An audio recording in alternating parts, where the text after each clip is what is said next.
Manana ny ambarany ihany koa mofony parlemantera CST Alain Andriamiseza manoloana ny fanambarana izay nataony ny vondrona iraisam-pirenena ny amin'ny tokony tsy hirotsahan'ny ireo kandida telo amin'ny fifidianana. Fanazavana ary.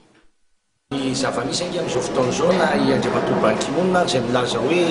tokony miala ireo telo ireo satria tsy mifanaraka amin'ny voalazana ny tondrozotra, izany nanoratra ny tondrozotra fa angamba fantatsika fa tsy misy an'izany mihitsy ny anaty tondrozotra hoe tsy mahazo milatsaka ny kandida zao na tsy mahazo milatsaka ny kandida. Ny fanarahana izay mety nataony zareo tany eriny izay tsy niarahan'ny mpanao politika hafa an'akory mety misy farany tondrozotra tsy misy artikla anaray ary milaza hoe tsy mahazo milatsaka na tsy mahazo milatsaka rahabe mikasika an'iny dikan'izany na zareo any ary zany dia tsy miarana ny tena fekevitra amin'ny mafonja tsara fa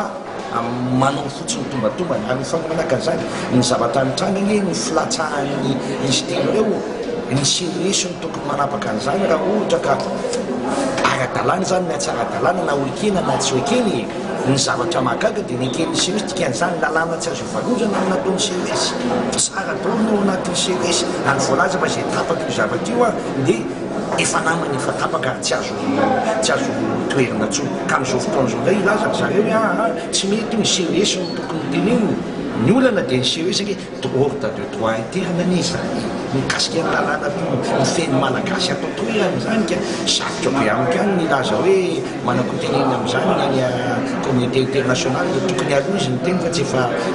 efa vita le zavatra zay izy vodabatako hoe mety zao tsy mety zao raha mikasika ny taona hoe misy mamory ny FFM ny CSS zany hoe le commission de suivi ny feuille de route sy ny namany matory eo mamory amiko a misy olona miteny aminy eo mamory satria am'izay izy tsy niteny tsy nanao ny nataon'ny so izy miazakazaka efa nanao ny FFKM ary nanao ny FFKM ditatsika tao tonga tao